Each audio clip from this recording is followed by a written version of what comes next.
So our final presenter today is Mr. David Comissiong. David Comissiong, a veteran attorney at law, is a former senator in the government of Barbados and is currently Barbados's ambassador to the Caribbean Community, CARICOM, and to the Association of Caribbean States, ACS. He is also a founder member of the Caribbean Pan-African Network, CPAN, the Clement Payne Movement of Barbados, the Caribbean chapter of the International Network in Defense of Humanity, and the Global African Congress, and was an architect and the first director of the Barbados Government's Commission for Pan-African Affairs.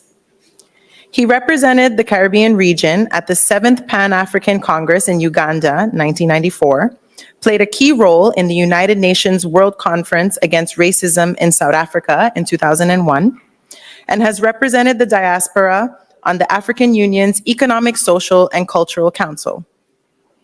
Since the year 2012, Mr. Comissiong has served as a member of Barbados's National Task Force on Reparations and is currently the deputy chair of the task force. In the year 2017, David was awarded the Medal of Friendship by the Council of State of the Republic of Cuba. He is the author of The Wide Streets of Tomorrow, Essays and Speeches, It's the Healing of the Nation, The Case for Reparations, and the Pan-African Love Story of Arnold and Mignon Ford.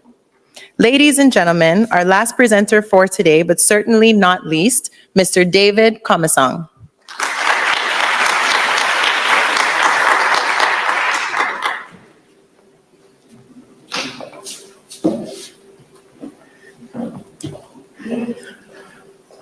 Protocol having been so well established, permit me to simply say, brothers and sisters, ladies and gentlemen, good morning.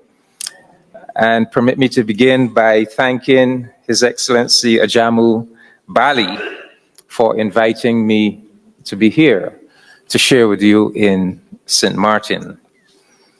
I bring you greetings from the Eastern Caribbean island of Ichiruganim, which is the indigenous name for the Republic of Barbados. And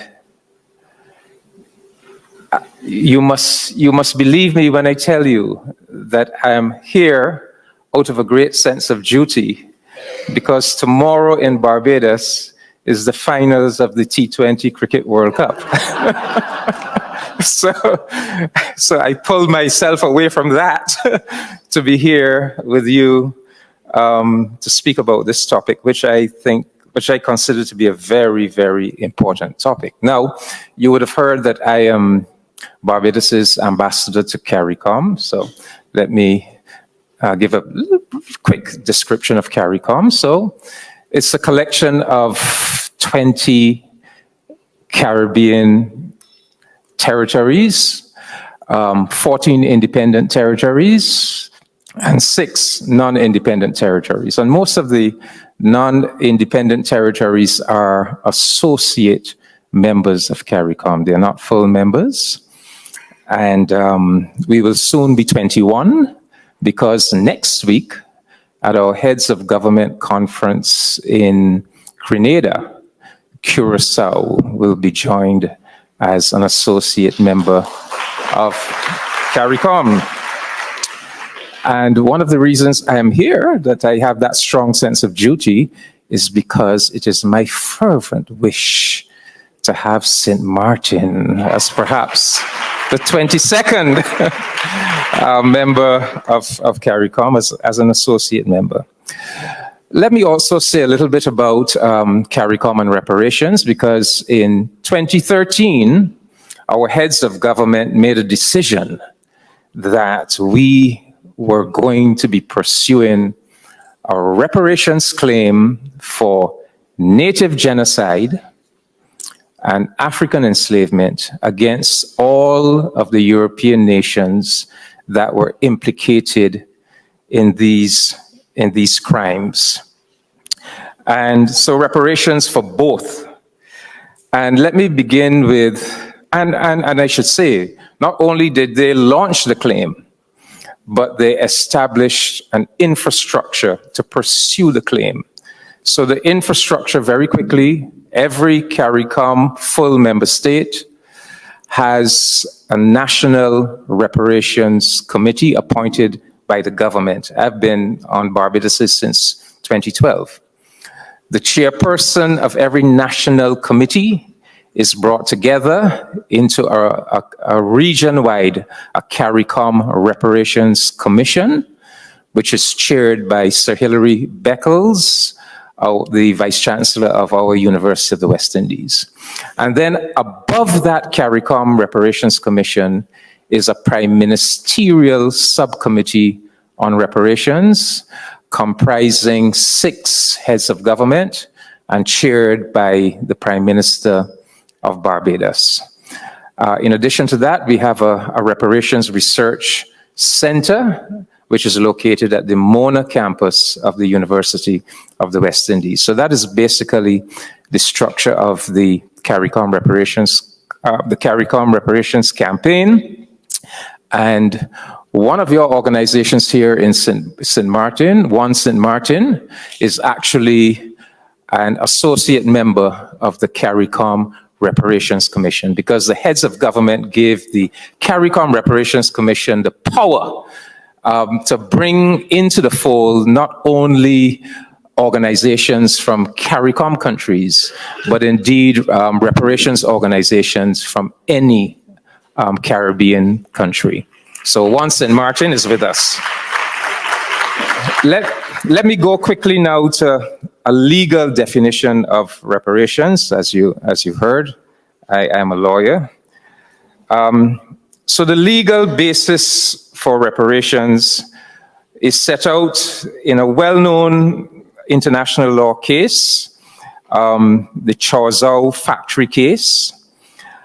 And in that case, the Permanent Court of International Justice, which was the international court that preceded the currently existing ICJ, stated as follows: it is a principle of international law that the breach of an engagement involves an obligation to make reparation in an adequate form.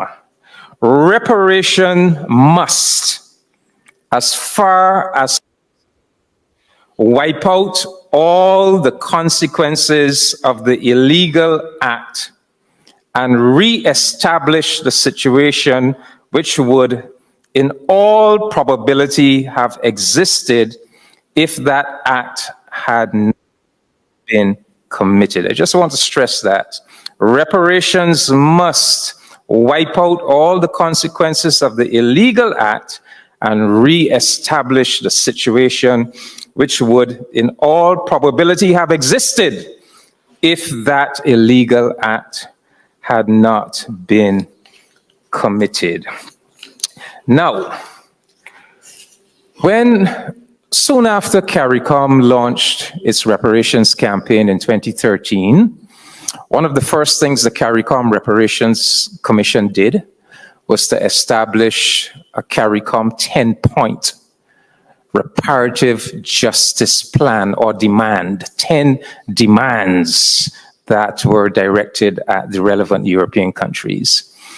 And then in January 2016, the 25th of January 2016, the Prime Minister of Barbados, in his capacity as chair of the Prime Ministerial Subcommittee on Reparations, wrote to 6 European heads of government, informing them that CARICOM was claiming reparations against them for native genocide and African enslavement. Those heads of government were the heads of government of the UK, Spain, Portugal, France, the Netherlands, and Denmark.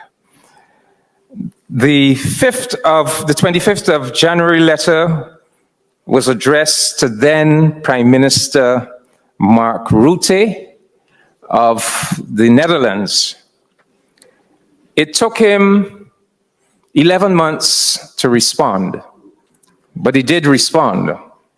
He responded in a letter dated the 14th of December, 2016. I have a copy of that letter here. So the demand for reparations was introduced to Prime Minister Rutte on the 25th of January, 2016 by Prime Minister Frundle Stewart of Barbados, writing on behalf of CARICOM. His response was, "Dear Prime Minister, thank you for your letter of 25th January 2016. I was very interested to learn about the important work of CARICOM's subcommittee on reparations. As a maritime country, the Netherlands played a part in the transatlantic slave trade. We profoundly regret the suffering of innocent people caused by the horrors of slavery." Which innocent people, he doesn't specify. He just says they regret the suffering of innocent people. And then he went on in the body of the letter to outline things that the Netherlands does, the government does, they commemorate the 1st of July, they have a website, they have a conference, they have a learning program to help young people of African descent in their personal development. They have a Black Achievement Month, Children's Fiction Award with a focus on racial equality, and that they make contributions, they engage with the Caribbean region through contributions to the EU, the OAS, the UN, and the World Bank. Not very, not very promising, right? And then he ended the letter by saying, "The Netherlands recognizes and understands that regional governments and CARICOM as a whole remain troubled by the legacy of slavery. It is aware of the depth of feeling in the Caribbean, of which the Kingdom of the Netherlands forms a part. We must always be mindful of the human cost of the transatlantic slave trade and do everything we can to ensure such horrors are never forgotten or repeated. In the view of the Netherlands, we should concentrate on building a common future and on identifying ways we can work together to tackle the shared global challenges our countries face in the 21st century. The Netherlands believes that these aims should be the core of its relationship and dialogue with CARICOM. The position of the Kingdom of the Netherlands in the Caribbean underpins our commitment to the region. Through CARICOM and the Association of Caribbean States, we are constantly seeking opportunities to deepen our relationship with this part of the world. This is illustrated by the requests from Aruba, Curacao, and St. Martin to be admitted as associate members of CARICOM. The point is, he responded to the claim for reparations in a very, very non-committal way. And this was a pattern. In fact, it seems as if the heads of government, all 6 of them, conspired, got together, discussed it, and came to a common position as to how they would respond. Because CARICOM is actually asking for a meeting to discuss reparations. None of them responded in any positive way. However, fast forward 6 years to the 19th of December, 2022, and the historic apology made by the said Prime Minister Mark Rutte. His views had obviously evolved tremendously over the next 6 years, because, as we heard in that apology, he admitted a crime against humanity. He admitted that the Dutch authorities were deeply implicated in that crime against humanity. He admitted that that crime still had negative impact on people up to the present day. He says we cannot ignore the effects of the past on the present. Today, on behalf of the Dutch government, I apologize for the past actions of the Dutch state to enslave people in the past, everywhere in the world who suffered as a consequence of those actions, as well as to their sons and daughters, and to all descendants up to the present day. The healing process must start now. We cannot change the past, but we can face up to it. What the government fervently hopes is that this moment, this day, will help us throughout the kingdom and together with Suriname and other countries to fill the empty pages that lie ahead with dialogue, acknowledgement, and healing. Now, I was asked by CARICOM, the CARICOM Reparations Commission, to provide them with a template as to what, when we knew that this was about to come, this apology was about to come, what would be the criteria of a proper, legal, official, historical apology for slavery. So I did provide them. I think that the Prime Minister's apology fits almost all of the criteria, with the exception of an explicit commitment to pay reparations. All the other criteria are there. The acknowledgement of the crime, the outline of the enormity of the crime, the fact that he's apologizing not personally but on behalf of the country and its government, they're all there. So after we received the apology, I was then required to advise my government, and through my government, CARICOM, as to what should be our response. And my proposal, my advice was that CARICOM should propose to Suriname that it would be preferable for CARICOM as a whole to engage with the Dutch government. I say Suriname because our member state, the only Dutch member state of CARICOM is Suriname. So propose to Suriname that it would be preferable for CARICOM as a whole to engage with the Dutch government on the logical follow-up to its slavery apology and admission of liability, namely a conversation about an appropriate reparations package of measures. Take into consideration the position of the current non-independent Dutch territories of the Caribbean: Curaçao, St. Martin, Aruba, Bonaire, St. Eustatius, Saba, and St. Bartholomew. Three of these territories, Curaçao, St. Martin, and Aruba, have applied for associate membership of CARICOM, and the negotiations to pave their way to associate membership are in some cases far advanced. CARICOM should seek to conclude the process of admitting the three territories into associate membership as a matter of urgency, since this would enable CARICOM to more effectively coordinate with them and represent their interests in any reparations negotiations that CARICOM might have with the Dutch government. So far as the other non-independent Dutch territories are concerned, the CARICOM Reparations Commission should be proactive in conferring associate membership in the Commission on any reparations organizations that exist in these territories, since that too would facilitate a coordinated reparations discussion and negotiation with the Dutch government.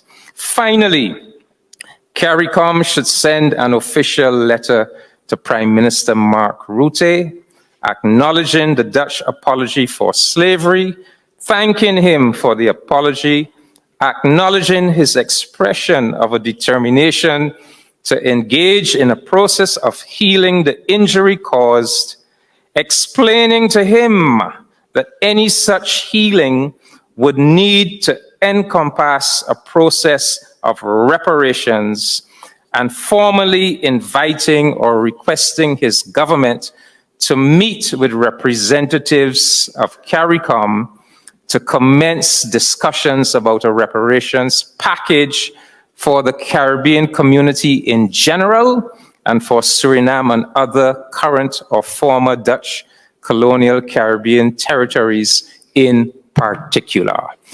So to make the point, why did I say for the Caribbean community in general? Well, even though we know that the Dutch apology and the idea of Dutch reparations is more specific to the Dutch colonial territories, the reality is that Holland, the Netherlands, played a role in slavery all across the Caribbean.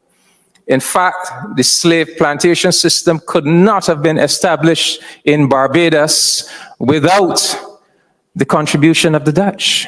In fact, it was the Dutch who introduced the sugar technology to Barbados. It was the Dutch merchants and bankers that financed the development of the slave plantation economy in Barbados. So the issue of reparations directed at the Netherlands applies to the entire Caribbean, of course, with special priority for the colonial territories. Now, what should the reparations settlement or package consist of so far as the territory of St. Martin is concerned? So there are three aspects of it. One aspect of or component of a reparations package would have to be very specific to St. Martin, based on the specific situation that the African people of St. Martin find themselves in. What am I referring to? Well, you heard it from some of the speakers. Reparations is about taking us back to the situation that would have obtained if the crime had not been committed. The first speaker explained what Africa looked like in pre-colonial days. In Walter Rodney's How Europe Underdeveloped Africa, there's a very famous passage, and let me just quote it quickly. Several historians of Africa have pointed out that after surveying the developed areas of the continent in the 15th century and those within Europe at the same date, the difference between the two was in no way to Africa's discredit. Indeed, the first Europeans to reach West and East Africa by sea were the ones who indicated that in most respects, African development was comparable to that which they knew. To take but one example, when the Dutch visited the city of Benin, they described it thus, quote, "The town seems to be very great. When you enter into it, you go into a great broad street, not paved, which seems to be 7 or 8 times broader than the Warmoes Street in Amsterdam. The King's Palace is a collection of buildings which occupy as much space as the town of Haarlem, and which is enclosed with walls. There are numerous apartments for the princes, ministers, and fine galleries, most of which are as big as those on the Exchange of Amsterdam. They are supported by wooden pillars encased with copper, where their victories are depicted and which are carefully kept very clean.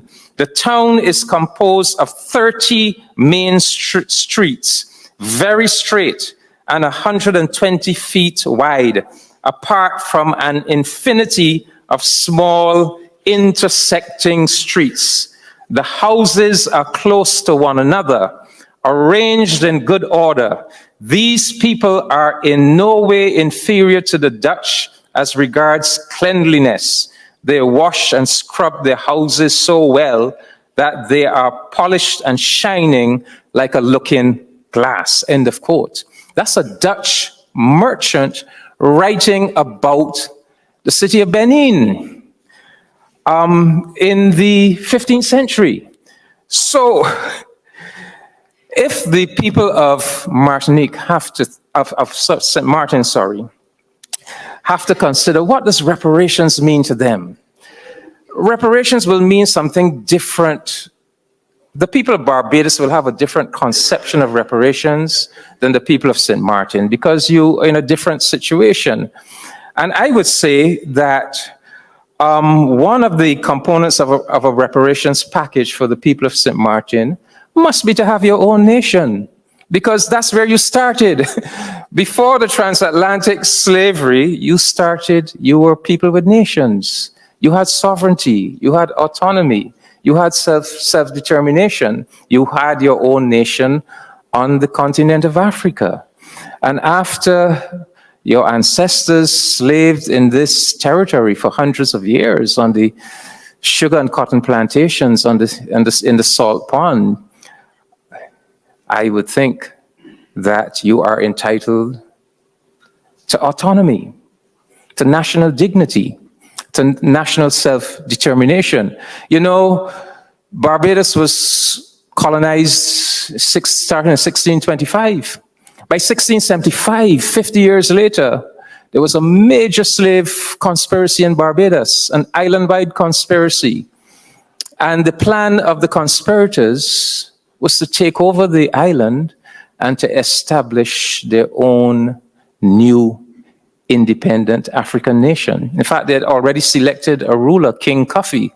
They had carved a stool similar to the stool of the Ashanti to put him in place. The point I'm making is that from the very beginning of our travails on the slave plantations of the Caribbean, our people wanted back their autonomy. They wanted back their nationhood. The earliest example of it is the King Cuffy slave rebellion in Barbados in 1675. So that's one aspect that's not relevant to Barbados because we are an independent country, but that's relevant to St. Martin and the other non-independent territories. A second aspect or component of a reparations settlement or package, which would be relevant to St. Martin, is the general reparatory justice measures that are appropriate to all of the Caribbean territories based on our common history of enslavement in the Caribbean. And these measures are captured in CARICOM's 10-point reparatory justice plan. You can Google the plan, but they're all there. We must deal with the educational deficit. We must deal with the health deficit, technology transfer, debt cancellation, a repatriation program for those of our people that wish to physically repatriate to the African continent, a special development plan for the remaining indigenous people who still exist, cultural and psychological rehabilitation based on museums and cultural institutions and so forth to make back that connection with our ancestral African culture. And then thirdly, there's a third aspect or component of what a reparations settlement or package would look like that would be relevant to St. Martin. And these are a set of even broader demands that are aimed at achieving a reparatory justice restructuring of the international economic and political order. Because the truth is, the international economic and political order that exists in the world today has its roots in and grew out of those centuries of colonization and African enslavement. And it is an order that is still structurally unjust. It is an order into which the formerly enslaved black and brown nations and people of the world have been inserted in a structurally subservient and still exploitative manner. Not as bad as it was 100 years ago, but still the former. So we have to look at restructuring that order. We in CARICOM, and especially in Barbados, we have captured a number of those demands under a rubric that we call the Bridgetown Initiative. So these are demands for a restructuring of the international institutions. These institutions are not doing enough to cater to the black and brown nations of the world, those nations whose people were subjected to centuries of looting and plundering of their resources. Our ancestors worked generation after generation and never got to appropriate or to keep or to enjoy any of the fruits of their labor. Fruits of their labor were siphoned off. European families, European companies, institutions, and ultimately to the capitals of Europe. The beginnings of Europe's industrial civilization is right here in the Caribbean. In the 1640s, there were no factories in Europe. If you wanted to find a factory in the 1640s, you had to go to places like Barbados. the fields of sugar cane to grow the cane, the windmill to grind the sugar cane to produce cane juice, then the sugar factory or boiling house to put that cane juice through various heating and chemical processes to produce sugar, molasses, rum. Who ran those? That was the beginning of Europe's Industrial Revolution. And who ran those proto-industrial enterprises in the Caribbean? They call them slaves. But when you look behind that general term slave, you saw carpenter, blacksmith, cooper, sugar factory boiler. It was our enslaved ancestors. And many of them brought the skills used to develop that proto-industrial economy from Africa. How do we know that? Well, the historical records show that, for example, if you look at carpenters on the sugar plantations, that a disproportionate number of those who were carpenters were actually Africa-born, as opposed to, Creoles born in the Caribbean, which tells you that they brought these skills with them from the continent of Africa. So, as Walter Rodney said, how Europe underdeveloped Africa, Europe's development was purchased at the price of the systematic looting and plundering of not only the continent of Africa, but of the sons and daughters of Africa in the Caribbean. And so, because of that history, we now, the black and brown nations of the world that went through that historical experience, we now have a fundamental right to development. And the nations and institutions that benefited from our systematic underdevelopment are now under a corresponding fundamental duty to facilitate our development. And so, whether you're talking World Bank, IMF, Inter-American Development Bank, they all need to be restructured to be much, much more facilitatory of our development. We must restructure the terms of international trade. We must restructure the currently inequitable rules of international finance and international economic governance. We must be paid compensation for climate injustice because our ancestors were enslaved to help Europe develop an industrial economy. That industrial economy went on to bring enormous wealth to Europe, but at the expense of creating all these greenhouse gases that have caused the global warming that manifests now in ferocious hurricanes, sargassum seaweed invasions, droughts that now affect our countries. And we are feeling those negative effects. So we have been disadvantaged twice. Our ancestors were exploited to build the industry that went on to create wealth for Europe, but to generate greenhouse gases. And now we are on the front line of the climate crisis. So the Bridgetown Initiative says, no, we must be compensated to be able to adapt and to mitigate the climate crisis. And so I will end there. The only other aspect of reparations that I will want to mention is the self-repair, because, I call us a miracle people. We resisted, we survived the most. We were brought to locations of terrible barbarism and evil, those early slave societies. But we somehow managed to protect our inherent humanity. We didn't allow it to destroy us. We were able to resist, not just physically and militarily, but culturally as well. And we were able to transform those locations of barbarism into meaningful, nurturing, creative human societies, such as the ones that exist in the Caribbean today. And we did it with very little. We are miracle people creating virtually something out of nothing. And so we are tremendous people, but we do know that every people that go through trauma are somehow marked by that trauma. And so we have to be conscious that we need to also engage as part of reparations in a process of self-repair. It means that we must be willing to look within ourselves, within our own psyches, within our national cultures, and where we discern any elements of notions, vestiges of black inferiority and white superiority, to identify them and to extirpate them, to remove them. So that is part of the job that we have to do. We all struggle with that. We struggle with it in the independent countries. You will struggle with it even more. It'll be even more difficult for you if you remain in a colonial situation. So I can't prescribe for St. Martin, but I can only tell you the Barbados experience. And the Barbados experience is that, you know,